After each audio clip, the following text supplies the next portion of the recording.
because you're jumping back into the gap. Hey coach, welcome to the Basketball Podcast. I'm your host, Chris Oliver. I appreciate you joining us for this week's podcast. Be sure to rate, review, and subscribe to the show, and visit basketballimmersion.com for more coaching resources and access to all the basketball podcasts. I hope you will give us a shout out on social media, on Twitter at @BBallImmersion, or on Instagram at @BasketballImmersion to help me continue to share the game. Enjoy the episode. Grateful to be joined today by Butler head coach LaVall Jordan. Coach, welcome to the podcast. Great to have you here. Hey, Chris. I'm excited to be here. I feel blessed to be honored and enjoy our conversations when we get to meet in person. So looking forward to it.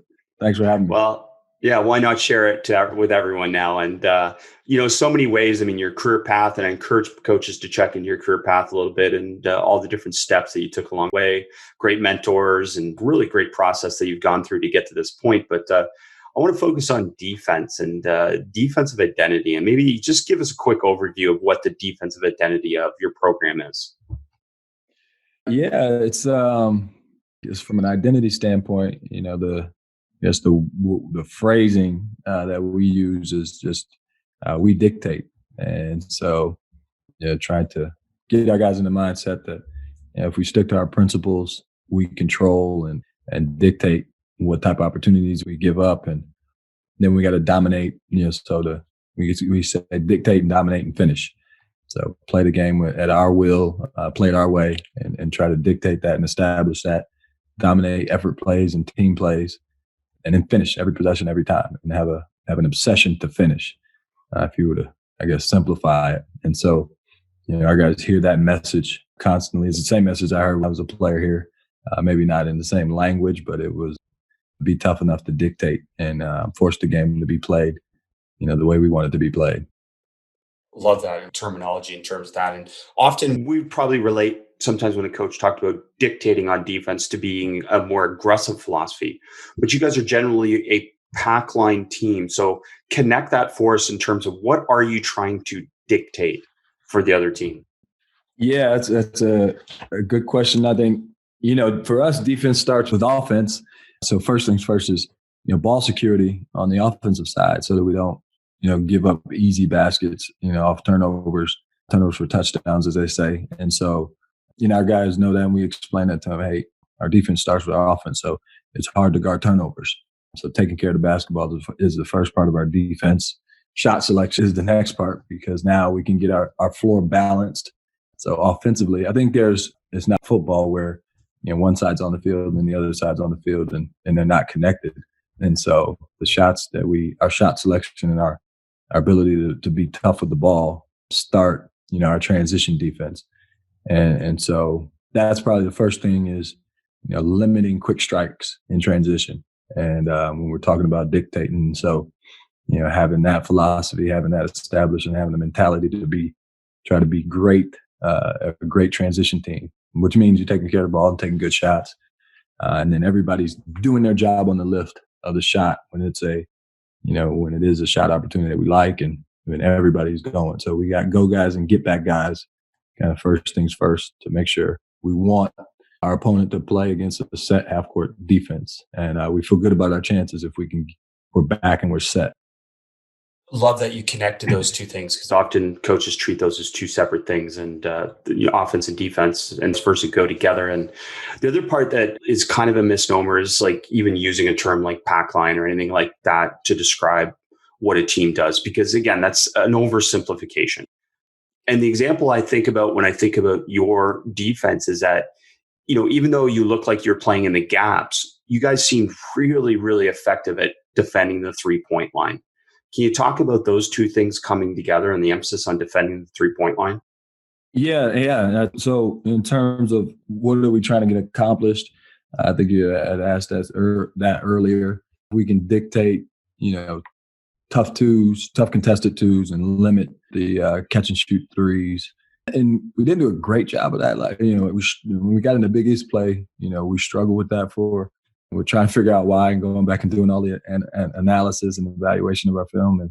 But that's what we want is tough twos. And then having a mindset that we're forcing misses. And that means everything's contested. So being tough at the rim and making sure everything's challenged, on the three to get there. And so, we do a ton of closeouts. I think that's probably the hardest thing to do in the game of basketball. And most opponents you're playing against now with the way the floor is spaced and the game is played, trying to get you in closeouts. So we spend a good amount of time in closeouts and playing one-on-one. One-on-one is a big part of it so that we can limit help. We don't talk help as much as we say support, because if you have to help, if we got to keep helping you, then you probably got to come out of the game. So if you can guard your yard, be a level one defender, as we call it, you can guard your man and keep him in front and not require actual help. But we are in the gaps to support and then recover, and get to the line. And the next guy is doing the same thing in terms of our positioning and our recovery. So with the closeout and, with that guard the yard mentality, what are you teaching in terms of that first closeout situation? Are we talking hands up, hands down? What type of emphasis are we creating in the closeout? Yeah, we're two hands high, hard, and vocal. And so that we, because you'll get into some scrambles and you got to be high level with your communication. So I know a lot of the teams, and coaches have to decide, if you want to force the ball one way or the other. We square up on the ball, but we're high, hard, and vocal with two hands, closing to touch, arm's distance, and then, doing what we can to keep the defender, keep smart pressure on the ball. I thought we did a better job of that this past season and having active hands. We had two elite defenders on the ball with Kamar Baldwin and Aaron Thompson. But having smart pressure on the ball and bottling the ball and keeping the offensive player off balance, and then being able to flatten out the drive from the top and on the wings, no baseline, no straight line in terms of the job of the primary defender on the ball and what we're asking him to do. Yeah, that's great. And just going back to that supporting, not helping is such an important mentality about just, again, like the problem with being really good defensively and help is that your players tend to rely on that as opposed to covering one-on-one matchups. So outside of one-on-one, what are some different ways that you create that emphasis within practice or within film or, within your program to be able to create that one-on-one defensive mentality? Yeah, I love scramble drills like 4-versus-3, where you got to close and recover and be able to guard, at a disadvantage and have put a lot of pressure on, like I said, the primary defender that's closing on the ball to keep the ball in front. And then you got two guys guard. So we spend a pretty good amount of time in, because I think one creates an urgency to get to shooters on the line, right? When you're at a disadvantage. And so we do a lot of those just to have the urgency. Again, we want to dominate effort plays, and that's an effort thing. It's like you gotta play hard, man. and you're gonna play against really good teams that move the ball around and they're good at sucking you in and swinging it. And so you gotta have an effort and a second effort.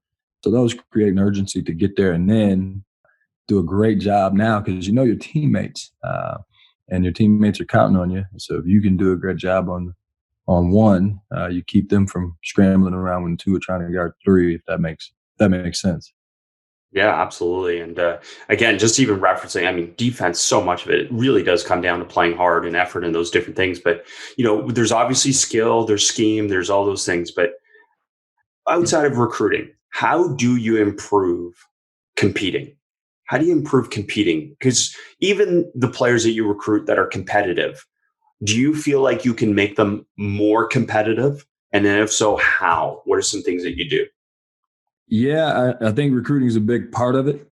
You got to recruit, and you're attracted, and you got to recruit competitive guys. I think one of the big questions for coaches and for Bill Belichick speak on this or mention this before is like, how well does your your system line up with your values and standards, right? Your culture, because I think those two things are tied together. And I know for us, like accountability is a big part of our culture, just in terms of being in the locker room. So now when there's, pressure applied or adverse situations that we put them in on the court in practice, they, everybody understands they're going to be held accountable to a certain standard, and that doesn't drop or dip, so you got to you're going to have to get it done. And I think that's a big part of it. And so there is a recruiting piece, but then there's a culture piece that does drive it.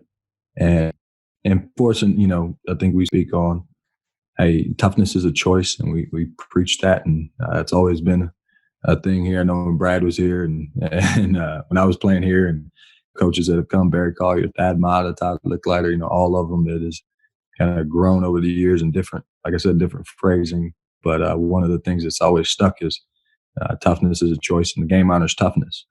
And so being tough enough to match when you're blue team, white team, your job is to force, blue is to force white to make a choice. To apply pressure to them, and they've got to choose their response. And same thing, white versus blue. And at the end of practice, we all dap it up and and circle up and shake hands and stretch. But in the midst of the practices, having a culture that creates a certain standard and applies a certain amount of pressure, and putting them in drill situations or scenarios. But I think those two are tied together, if that makes any sense.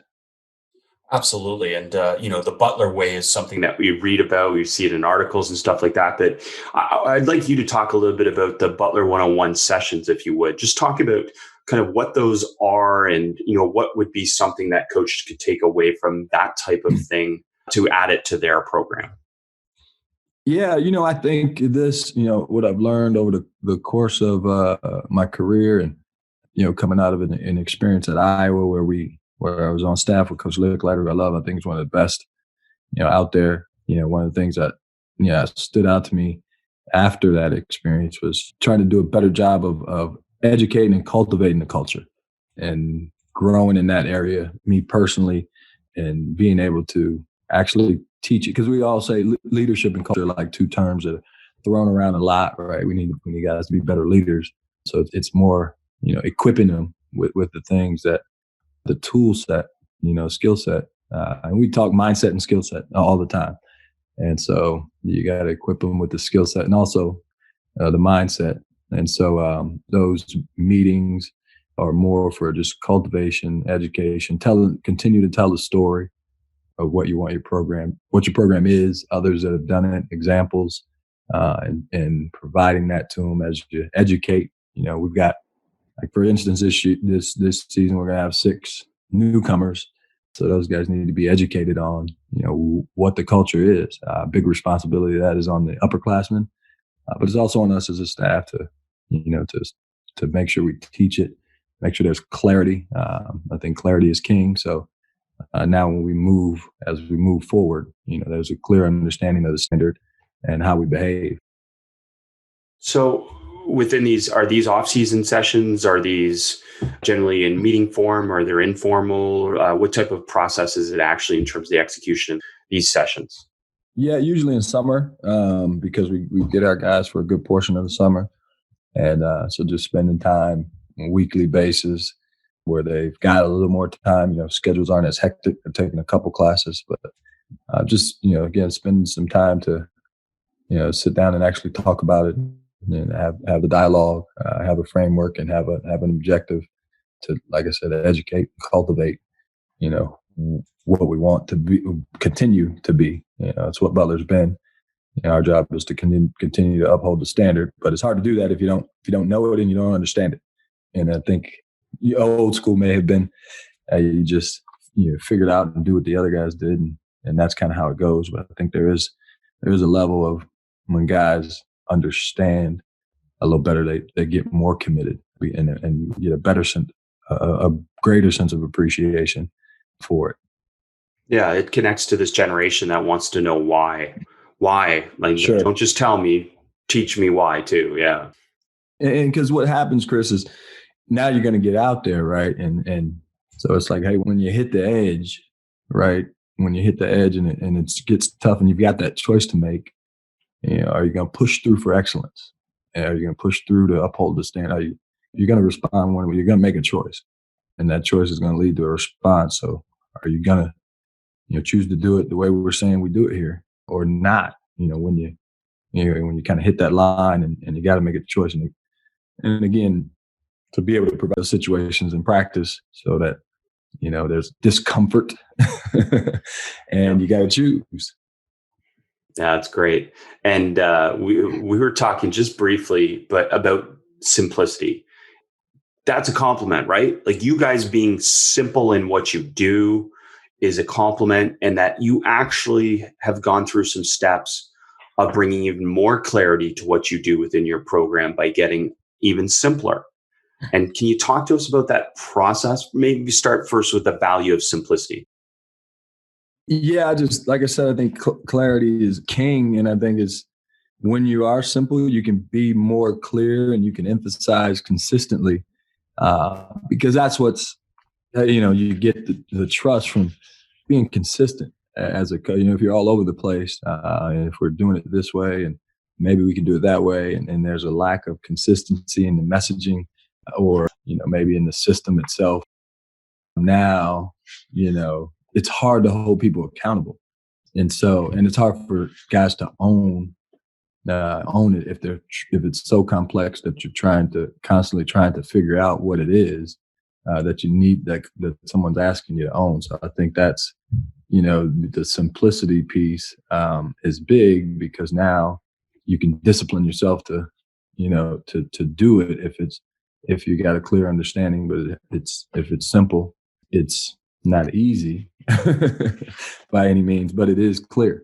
And then, I went through a personal stretch where I had to kind of stop beating myself up about, you just take losses tough and you go back and you're trying to figure out what you did, wrong, and just remind myself to just, hey, not beat myself up, not beat the guys up, just keep communicating clearly, what the standard is.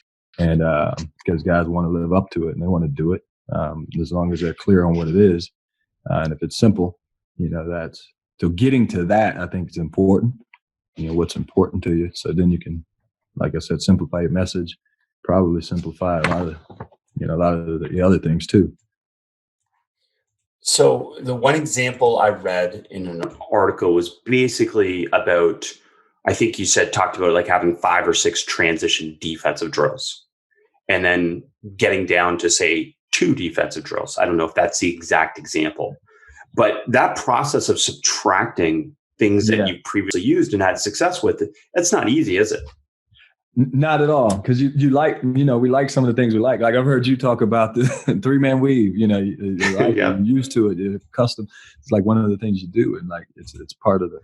But really taking a dive, and I thought our staff did a good job, after the previous season of really taking a dive into what we do and trying to figure out what are the essentials. Now, we're all living in that circumstance right now. It's like essential workers, unfortunately, based on the circumstances with COVID-19 and a pandemic, what are the essentials? And we kind of dove into that journey last off season and trying to get to, hey, what makes a good defense? What makes a good offense?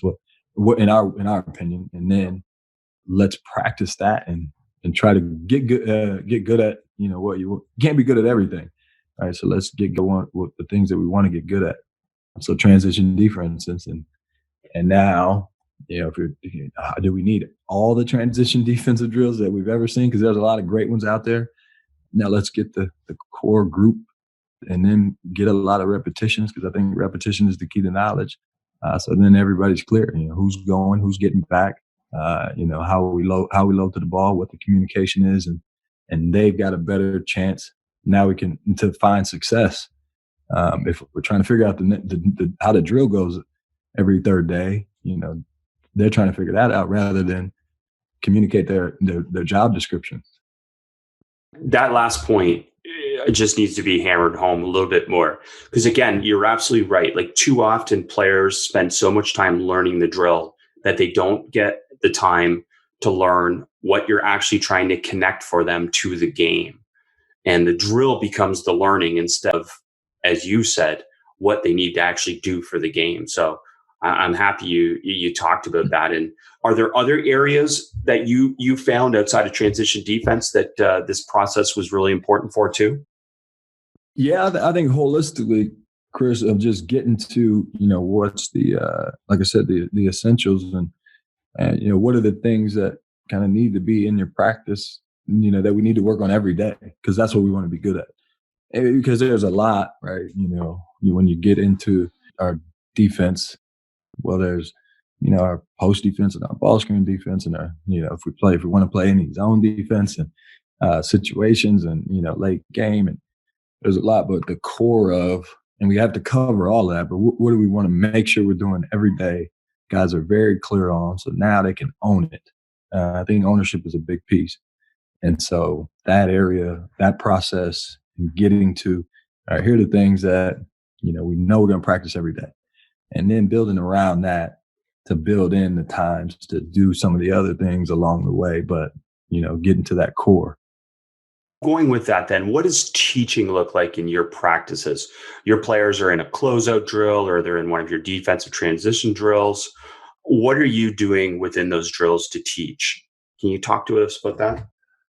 Yeah, a big part of it is on our, like our staff's got to be good. I think, the teaching points, trying to make sure we got clear teaching points. So if we're in the closeout drill, high, hard, and vocal, and that's how we're doing, closing to touch and getting guys to see it, providing, hopefully our upperclassmen can be great examples, and get them clear on what they're trying to get accomplished, because I think that's important. So force a tough contested two. So because there is, the end sometimes justify the means, because there's a mindset to that, right?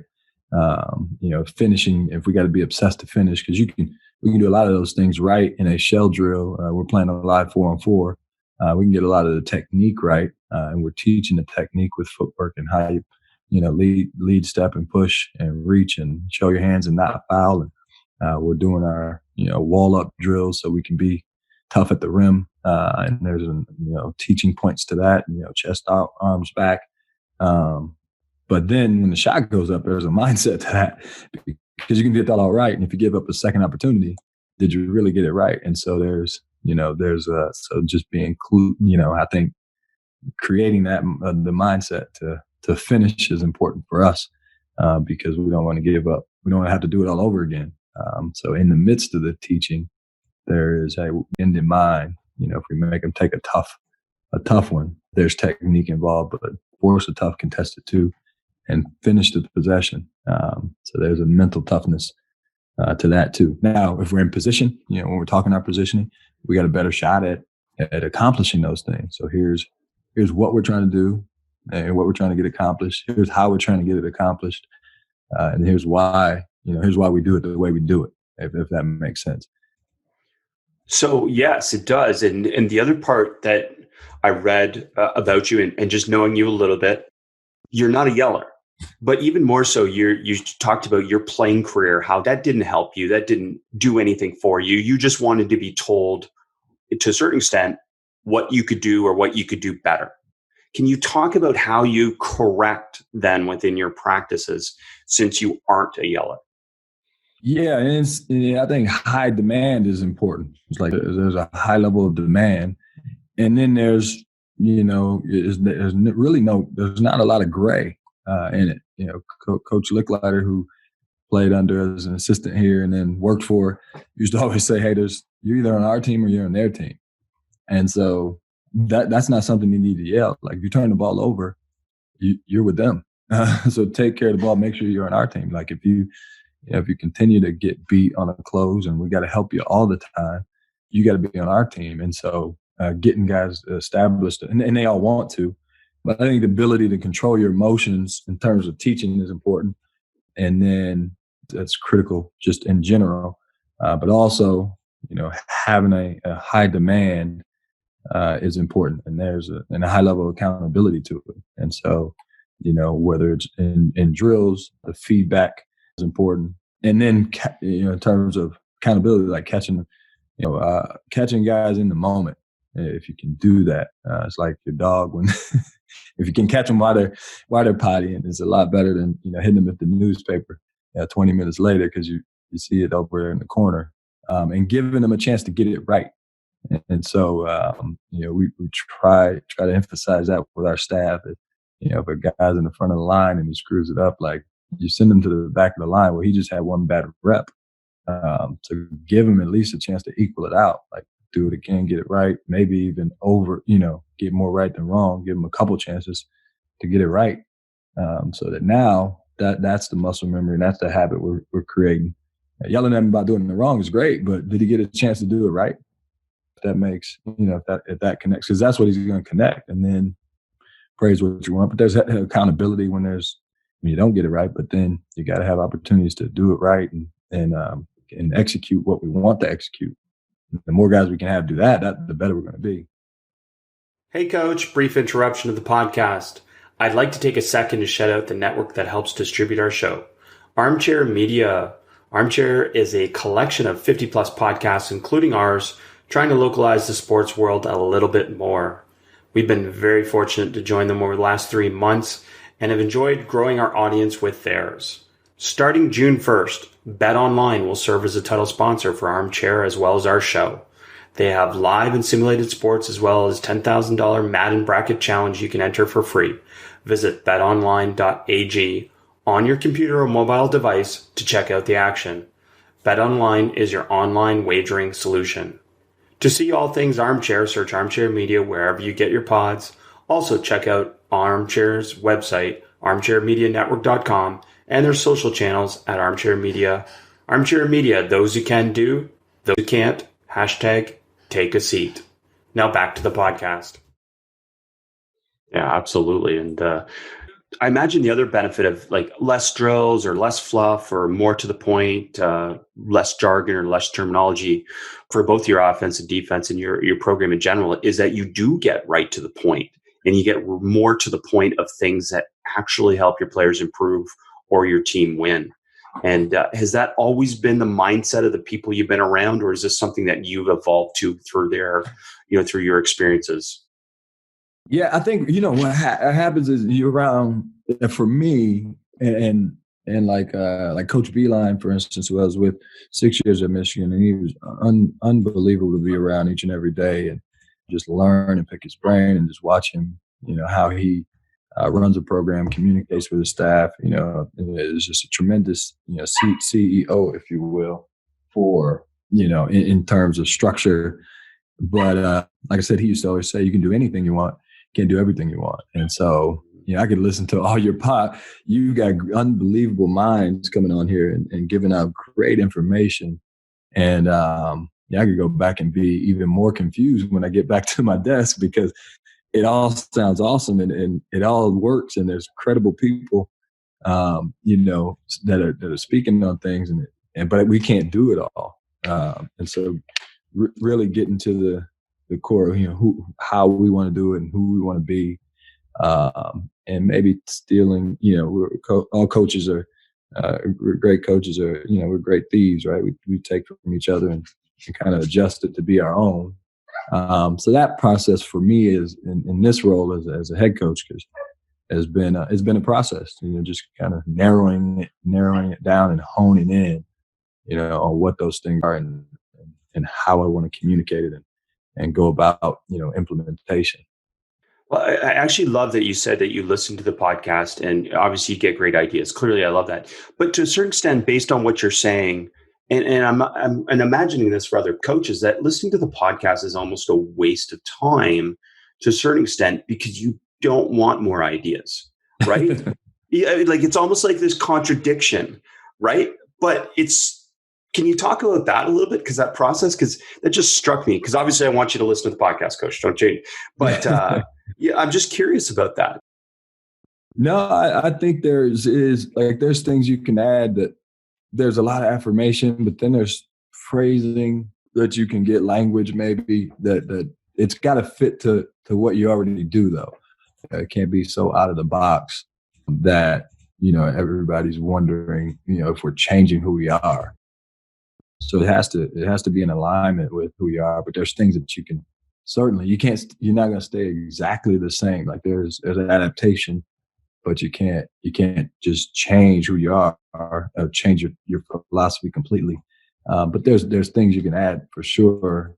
It's like anything else we have in our lives, right? There's going to be an iPhone 7, 8, 9, 10, X, and But it's all built on, the foundation of, the iPhone and what it stands for. And so, same thing with and I encourage our staff to be out like crazy. Right now is a great time, to self-develop, reach out, branch out, bring back something new to the table that we can discuss, and we'll figure out if we're going to actually implement it or not. But there's so many good ideas out there we don't know them all. So yeah, it's not pointless because you're going to get something. A lot of times, like I said, there's affirmation, but many times there's also a thought of maybe we can do that in our own way.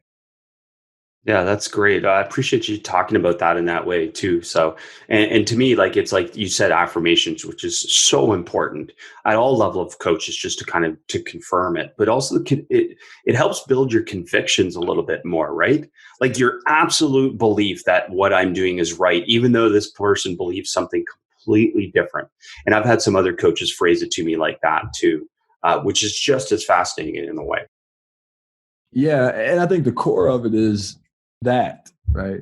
But then what you get is the little nuances of phrasings or drills, different ways to emphasize, that core identity, those core beliefs that you have, the core things that you want to be about.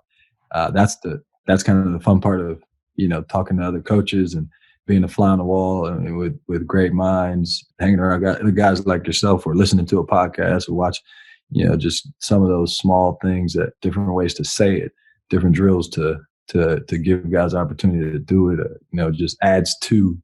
And that's the thing, it's got to add to. It can't pull you in a different direction. It's got to add to the things that you're already trying to be consistent at. So if you're okay going this way, but I want to get into a little bit of adjustments and defensive adjustments, because you have such this solid core, this defensive identity, this philosophy. Now I'm curious, in-game adjustments, when something starts to break down, what are some of the first steps for you guys in terms of adjustments on defense? Yeah, it's, if it's to look at it and evaluate it in the moment, and first ask, if it's something that we, sometimes they're making the shot that you want, that you're okay with them making. How long can they sustain it? And that's a hard thing, being willing to live with it, and kind of coming to a timeout and talking to the staff. And I know Immersion camping, our assistant, because I may have some frustration because they're scoring, right? But it's like, hey, coach, that may be the shot we want them to take. Let's stay the course and see if they can keep doing it before we adjust. So do we really need to make an adjustment yet? And then it may be, I think, if we do, is it a personnel adjustment? Do we just need to switch the matchup to be able to cover it? Is that before we actually change strategy? Can we change personnel, change our defensive matchup? If we got a guy that's better trailing the screen or better fighting through a ball screen, switch the matchup so he can do that and move off, the guy that was getting beat maybe, or a better post defender if the ball is going in the post too easy. Do we adjust the matchup?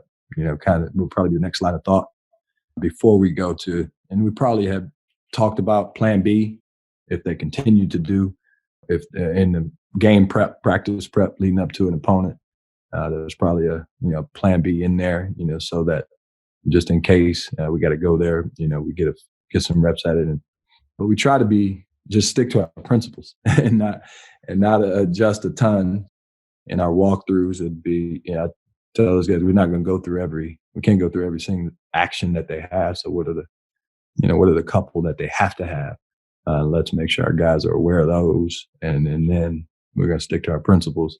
We got a way that we guard down screens, back screens, flare screens, flex cut. We just got to do what we do.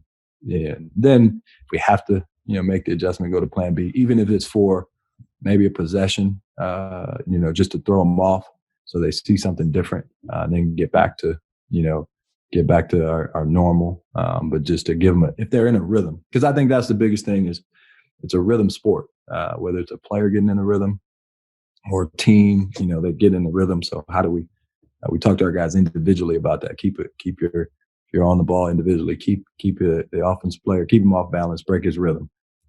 Don't allow him to, take rhythm dribbles. Don't allow him to see two-eye vision.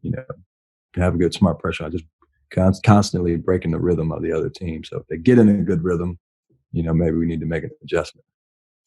It's very cool to hear that. And it also struck me as you're saying that we always talk about offensive calls, offensive play calls, because it's very easy. And there's obviously calls to plays or however you signal them. But in terms of defensive in-game calls, without giving us the calls necessarily, what are some things that you can call from the bench on your team in terms of, again, whether it's making adjustments or just some emphasis or different things like that? What are some in-game defensive calls that you use? Yeah, we could call, our kind of, like I said, our standard defense. We'd have a call if we want to pick up full court. We can signal that from the bench just with our, we're full court with no trap, just to maybe cut the clock some. We could call that from the bench, or if we wanted to pick up when we're in a situation, or if we just wanted to change again, break rhythm where we're going full court and maybe trap once before and just kind of see how they respond. We can call, from the bench, just on signal, a half court, kind of run and jump because now there's no 5-second call, right? So you can't just apply pressure and get a guy to turn it over. So if we're in a situation where we need to go try for a trap or trap a ball screen, we can call that, just straight from the bench.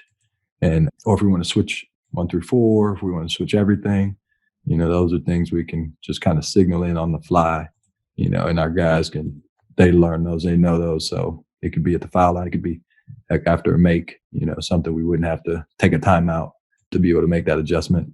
Just make sure everybody's clear and has the call so that we're all on the same page. And obviously if we do want to go zone, we don't do that a ton, but we can call and jump in the zone. Yeah. And curious, even with that zone adjustment, is that something you work on, or it's more you work on zone because you're working on zone offense? Or is it deliberate intent to work on zone defense? Yeah, we a little bit of both because I think a great way to work on your, transition offense is to play a little zone defense. So now guys don't have to think as much, and the demand is a little bit less in terms of being locking, and for us, locking and trailing on every screen and jumping to the ball every time, so it kind of, eases but when they get a stop and get a rebound, and you can push into transition offense and look to score and explore and have some freedom up to the court. So we'll work it, just so guys understand and know the principles, but to work on our zone offense, because there's teams that mix defenses in our league for certain. So we've got to be, we were a little bit better this year than we were last year, but we're not, we're only going to do it so much. And we're not that committed to zone, but if we need to do it, we need to understand where everybody's, what the movements are and how to make sure we're on the same page. Good to know. Good to hear. And, if we could, because we really haven't done this very often, but like baseline inbound defense, do you guys have a set philosophy for everyone, or do you adjust for scout, which I imagine you do? What are some of the things or some of the factors that go into your baseline inbound defense?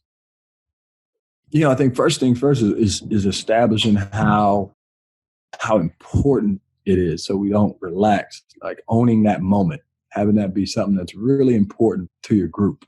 And we try to do that, those special teams, as some people might turn. I've heard that phrasing before, but really putting an importance on, because it's going to be, it's 1-2 possession game, and how important that possession is.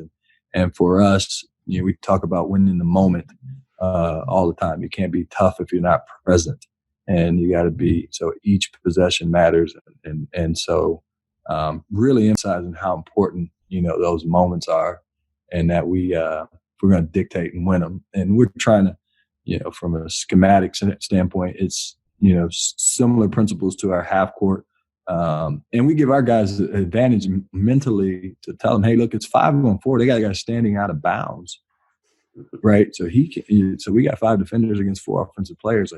So now we've got an advantage. We got to use it. And still staying to like we're not switching a ton in those situations, so that we can dictate, that the ball's going away from the basket. Trying to influence that and dictate that, and then loading to the ball. A lot of times there's isolations or quick post dumps coming out of those situations, but really creating a mindset to own it, to dictate. 5-on-4 mindsets. Our inbounders important because he's going to be aware of the ball and what the passer and the inbounder is looking at, so he can jump in and be a fifth defender, and help influence where we want the ball to go, and we want it to go, way out top or out to the sideline. So then with the importance, you talked about the importance of inbound defense and owning that moment, which is great. How do you prepare them to own that moment? Is this something that, are you working on inbound defense throughout the week? Is it a segment of practice and then game day, part of shoot around, film? Like, what are some of the different ways that you help them own that moment? So again, I think language is important. So we've got a call for the moment. So to kind of snap everybody in, it just, a mental cue. Yeah, a cue. There you go. You're better at that stuff than I am. We've got a cue that's communicated. So as soon as that thing goes out of bounds, guys are queuing each other up on, hey, here we are. We're in the moment. Everybody lock in. That's kind of so a cue to get there, and then getting in the stance and being early to position, emphasizing those things, and then again influencing what we want. So in the middle of a practice scrimmage situation, if they're not queuing up, it's there's accountability in terms of that, because that's important. We got to make sure we remind each other and make sure we cue each other up so that we're prepared. We're not going to get beat in this moment. We got to win the moment. I love that. And the mental cue part of it is so important, because like I've always explained this to coaches like this, is to get players to concentrate better, you need to teach them when they don't have to concentrate. And inbound defense is such a great example of that, because there's that moment where players can drop concentration, but then to get them to own the moment, you have that mental cue to get them back. I've always said that, and timeouts and different opportunities like that would help that process. Did you learn that from another coach, or was that from a sports psychologist? Who brought that into your program? You know what? We had it with Coach Beilein at Michigan, to be honest. Yeah. We emphasized it a ton here, but in terms of the cue, it was something Coach did. And then as I, was educated further, understanding the importance of it in terms of the sports psychologist piece of it, but just to have those, and I think it's important in any, just to calm, to bring you back to present, because we talk about that and emphasize that a lot. And so having, like you said, in the timeout, something that cues you to snap back.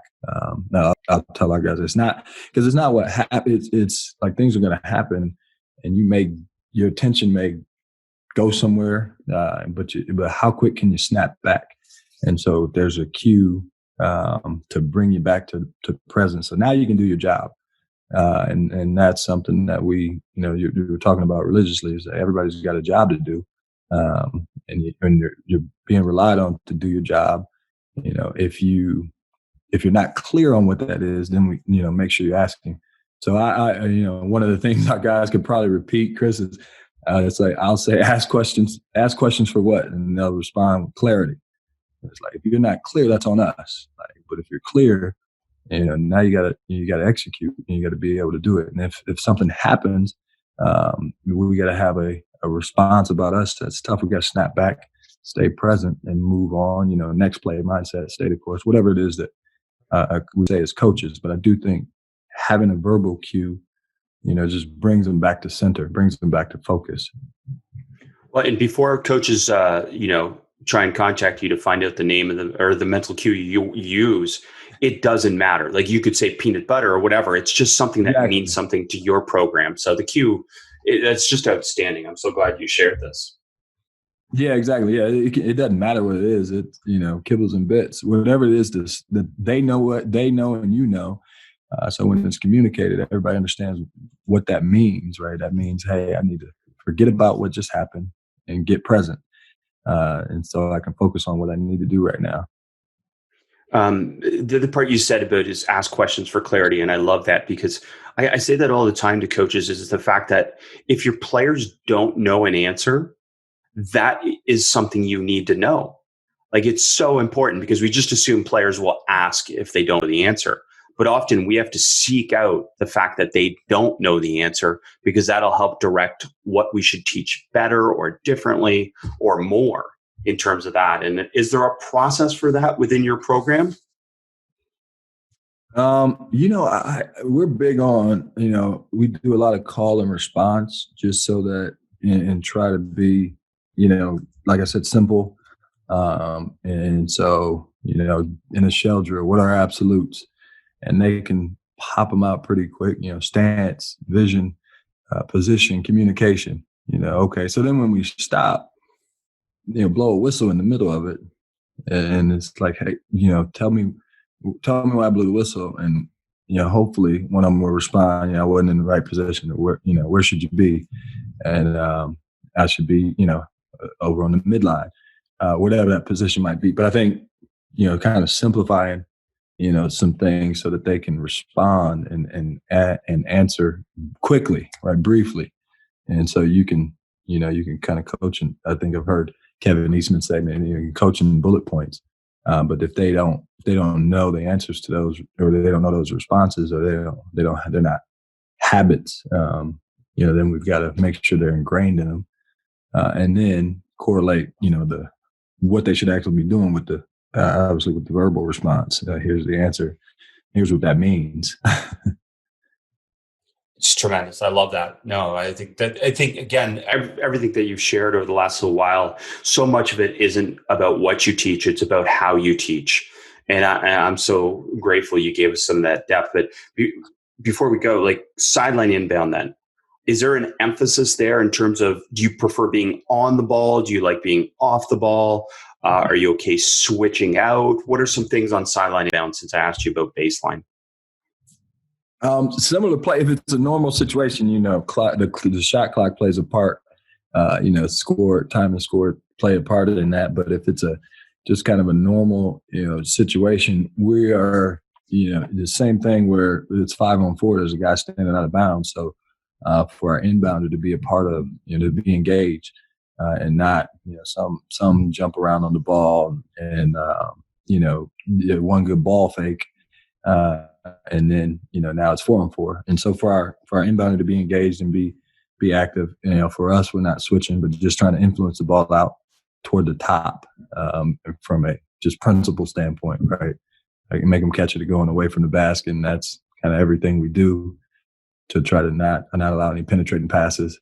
And then immediately, get to position, shrink the court and load up so we can, again, force, dictate a tough two in that mindset. So, but I think our inbounder being engaged in it is a big thing on the side, so that he can help disrupt, anything coming, any penetrating passes coming toward the basket or, coming toward the sideline. And sometimes guys are running shooters, to the ball, so he can help in that situation and force him to step out toward half court so we can, keep him further away on the perimeter.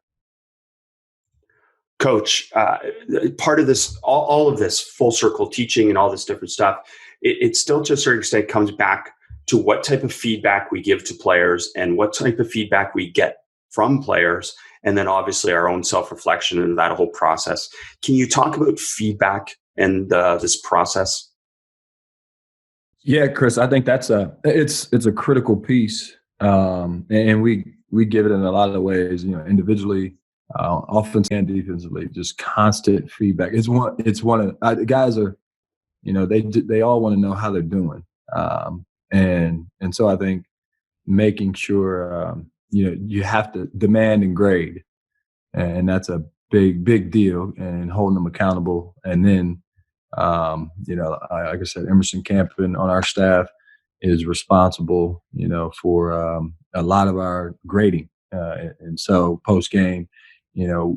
from a team standpoint, our defensive efficiency rating, effective field goal percentage, and defensive rebound percentage are things that we are sharing.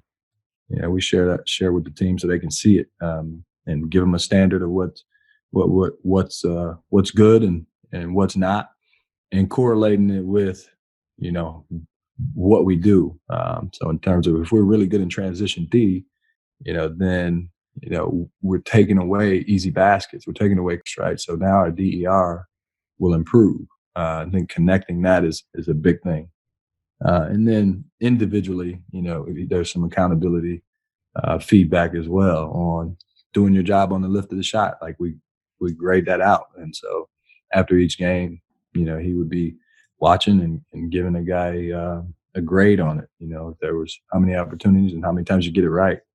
So I think those things are, just making the connection, making sure that what you measure, as they say, what gets measured gets done, right? And so making sure that those things correlate with what your overall principles are, your overall philosophy is, and I think we took a step and improved, and there's things to implement, but you can't. The analytics piece can go crazy if you let it. No question. And so trying to keep it honed in on things that actually correlate with. If we're going to emphasize, finishing and be obsessed to finish, then, defensive rebound percentage matters. Then if you block out or if you don't block out matters. So let's grade it out and demand that it be at a higher level. Coach, all of this has been awesome. I can't thank you enough for taking time and sharing the game with us. And, even better that you listen and support the podcast, and now you're a part of it as well. So thank you for that. No, this is great. Again, thanks for having me. And I hope you're staying safe in the midst of everything. And I'm sure you've had some great conversations. There's a lot of time for that right now. Thanks for listening. Be sure to rate, review, and subscribe to the show, and to give the basketball podcast and this week's guest a shout out on social media to show your support for us sharing the game. And to stay up to date on all things basketball immersion, subscribe to our newsletter at basketballimmersion.com/newsletter.